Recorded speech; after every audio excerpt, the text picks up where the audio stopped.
In this video, I will explain how to solve capacity problems.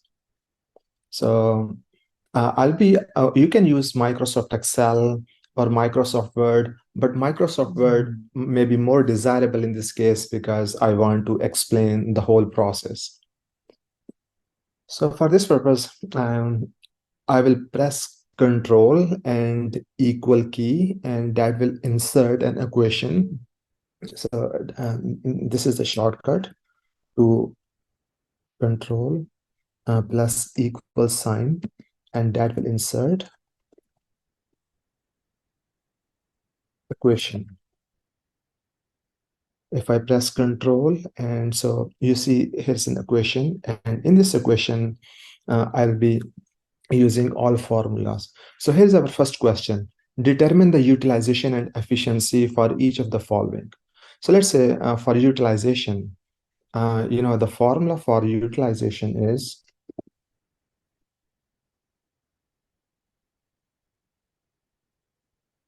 output, or I would rather prefer to first insert a forward slash and then hit enter, and that will give me the format of an equation with numerator and denominator. So here I will write output, and then here is design capacity. Okay, in the next line, again, I will press Control equal keys, and utilization will become again forward slash and hit enter, and that will automatically convert it into this format. Now, what's output? Output that we have been given here is a loan processing operation that processes an average of 7 loans per day. So that's our output, 7. And design capacity of 10 loans per day. So design capacity is 10. That's it. And if you want to convert it into percentage, I will multiply with 100. And you see it will become 70%.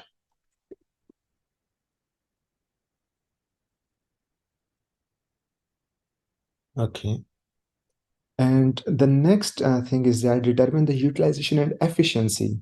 Okay, let's calculate efficiency now. Again, I will hit Control and equal a key. Efficiency is equal to forward slash hit enter, and efficiency is equal to output, and here is effective capacity.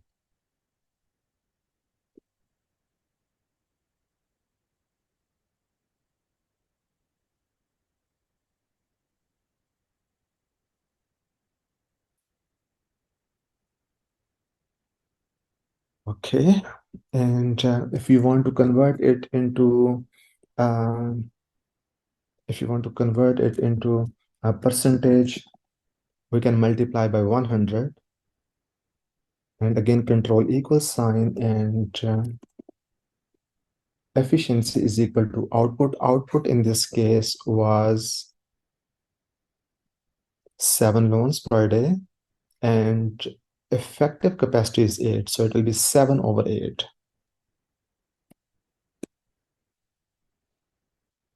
Seven over 8. And if you want to convert it into percentage, I will multiply with this one. And we are also done with efficiency calculation. So efficiency in this case will be something 7 over 8 times 100, and that will be 87.5%. That's it. So this is how we will calculate utilization and efficiency. Now, exactly the same process will be applied to this one. A furnace repair team that serves an average of 4 furnaces a day. So which means this is their output, and design capacity is 6 and effective capacity is 5. So you'll be using exactly the same formulas, and when you will substitute these values, you will get it. Now, this part, for this part, I have already provided an explanation that you can find in the document where I have provided all answers, because this is the part that does not require a quantitative solution. It is just an explanation. And the answer I have already provided is that no. Okay, let's go to the next question. And the next question is that in the job shop, effective capacity is only 50% of design capacity. Okay, let's do it. Control equal, and it says effective capacity. I'm using an abbreviation EC. EC stands for effective capacity is 50%. So I can just write 50, 0.5, which means 50%, 50 over 100 is equal to 0.5 of design capacity. And for design capacity, I'm going to use this abbreviation, that's DC. And actual output,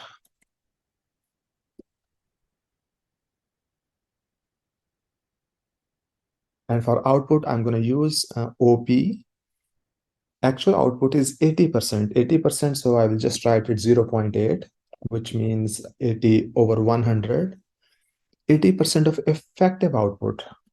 And I have already provided an explanation that actually this means effective capacity. So this is a little bit confusing. It's effective capacity. So is it 0.8 times effective capacity? Okay. Now, can we rearrange this one? So for instance, let's say effective capacity. I mean, if I rearrange this one, I would write it like this way. Effective capacity is equal to, so this one, if you solve further, this is 0.8. If you divide this one by 0.8 this side and also divide actual output by 0.8, you will get effective capacity, and that will be actual output.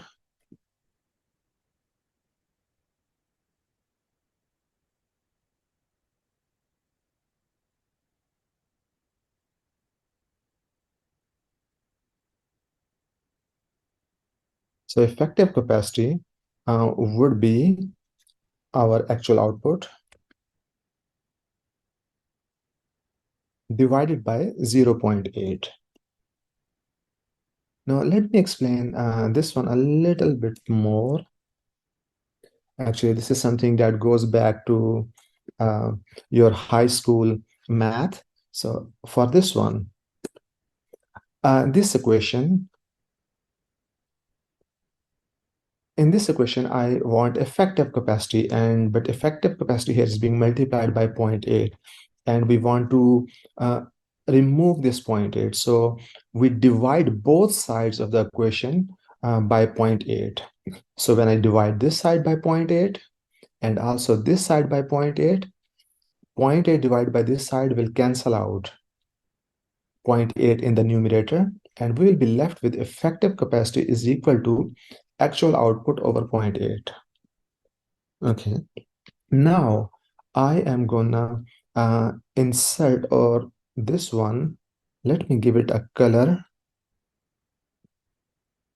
Okay, this one, and let me also color it, although it's not necessary, but just for sake of explaining.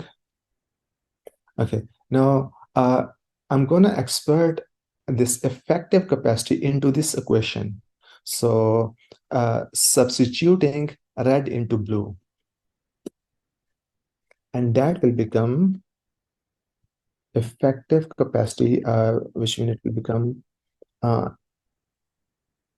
actual output, and is equal to 0.5 uh,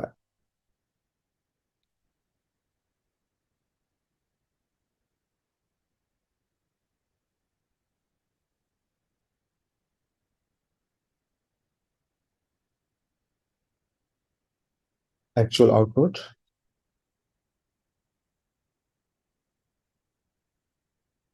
and then 0.8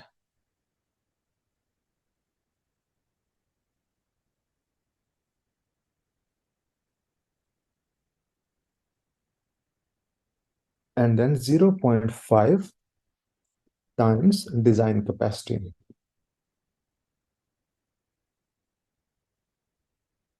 Okay, so that's it. So I have substituted this red one into blue one. So effective capacity, this one is equal to actual output over 0.8, and then is equal to this one 0.5 times design capacity. 0.5 times design capacity comes here.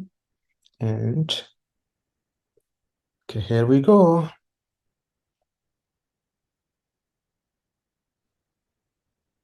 Okay, now the question says, in order to achieve an actual output of 8 jobs, okay, 8 jobs. So now I'm gonna substitute 8 here. That's actual output of 8 jobs. It will come here, and this one will become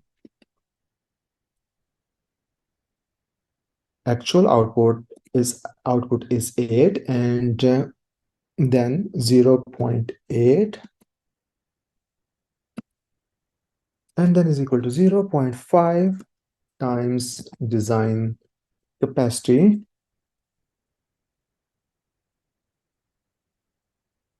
And we are almost done. Now this part, 8 over 0.8, and that's equal to 10. And then we have 0.5 times design capacity. And again, as you know, if I divide both sides by 0.5 because I want design capacity, so I need to eliminate the 0.5. If I divide both sides of the equation with 0.5, then I will get 20 is equal to design DC. So which means if you want to achieve this condition, which means with all these conditions being met, and if you want to actually achieve an output rate of 8 job, you would need a design capacity of 20. Okay, that's question number 2. Okay, let's go to the last one. And the last one is about break-even point and something. Again, let's say, how to do is that in order to insert an equation, I will press control and equal signs, and this will bring an equation. And over here, the first question is that, and before that, I would like you that you write here whole data.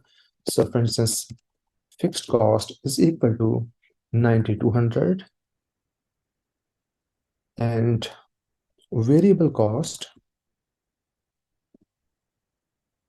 that we sometimes just write is equal to 70 cents because it's cents. So I will write here 0.7. And fixed cost, we also write it, just F is okay. Or sometime we can write FC, but it's okay as long as you know what it means. And the last thing is that each item is sold to retailer at a price of average 90 cents.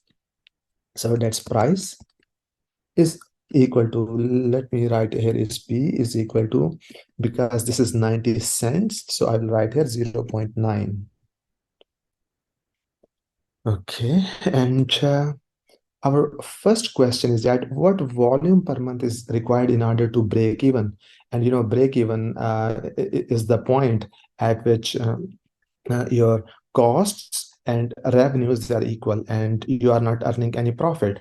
And the equation for break even is already provided in the PowerPoint slides.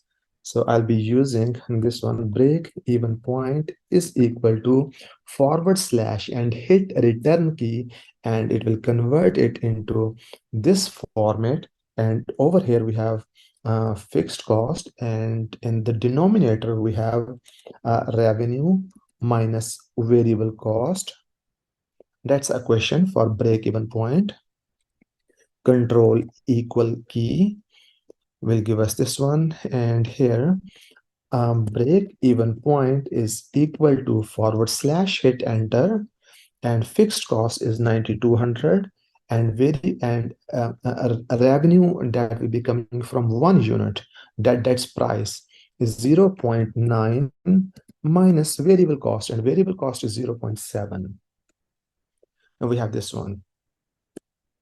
Now again, control equal key and break even point is equal to 9200,